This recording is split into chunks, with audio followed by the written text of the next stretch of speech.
Well, he says, you know, it's written all over your face. You're afraid of going to a seance. But he says, I know you. You're going to come. And then he started telling me how brave I was when I was aboard ship, you know, different things. He says, you're not the same man. You're changed. You're chicken. That's all I needed to hear. I said, when do we go to a seance? So one Saturday evening, we were in the place.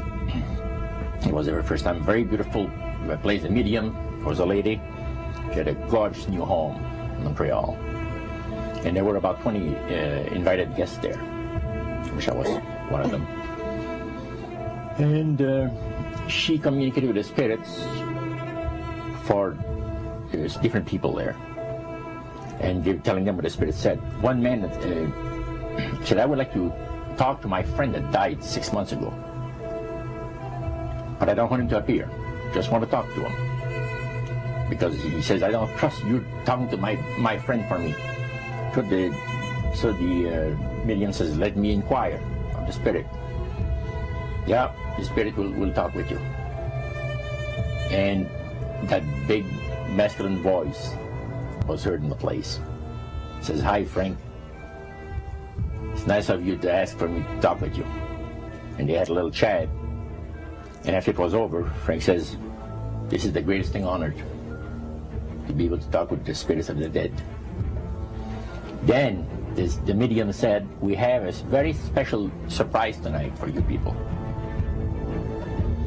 A spirit will manifest itself openly here in a few minutes. And it's like a big gust of wind hit the building. And right through the wall. Now the lights weren't terribly bright, but they were like living room lights. A couple of floor lamps and maybe some of these.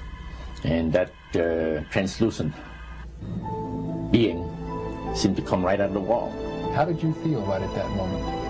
It's almost like my heart stopped a little bit. You know, very weird feeling. So it was a lady in a beautiful evening gown, floorling. And she said to Mary, my dear sister, you are so wonderful to have asked for me. And Mary fainted and fell right off her chair on the floor. And a couple of guys jumped up and picked her up, and spirit gone. And that was the beginning of it. That's how you got into it. Yeah, that's the way I got into it. After a while, you see, there's something interesting about the human mind. You can adjust an awful lot of stuff. You can adjust to a lot of things that would terrify you to begin with. After a while, they become common and ordinary. So you mean contact with the supernatural can become commonplace and ordinary and doesn't bother anybody? Yeah. In other words, the more that you do it, you're not uncomfortable. That's right. It's just not an uneasy feeling. Yeah. So how did you feel about it? Then I got into a secret society that worshiped the spirits, you see. Well, now how is that different from the seance, Roger?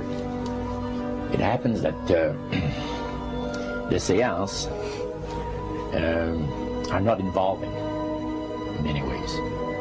But when you get into a secret society of spirit worshippers, then, and especially when you're invited there by the direction of the higher-ups in the spirit world, you never get out of there alive. And this is exactly what my friend and I were up against. We didn't know anything about. And there was a very, very popular big band leader. Jazz musician? Band, yeah, very famous. And one night we went to one of these seances, and he was with his wife. So Roger, you're at this restaurant. What happened? We sat there, and we had our favorite alcoholic beverages, you know. And as we talked, the band leader says, I want power. I go right to the source of power. And he says, how do you think that I became famous the way that I am? Well, I said, you must have had some good luck. Well, he says, there's no such thing as good luck. He says, there's either some power working for you somewhere, or you don't get ahead in this world. Not in my type of occupation. So it went from there. We got talking about spirit worship. Did it intrigue you? Or did it make you want to find out more about what exactly he was talking about? Yeah. So he said the supposed spirits of the dead that you're talking with are demon spirits. They're fallen angels.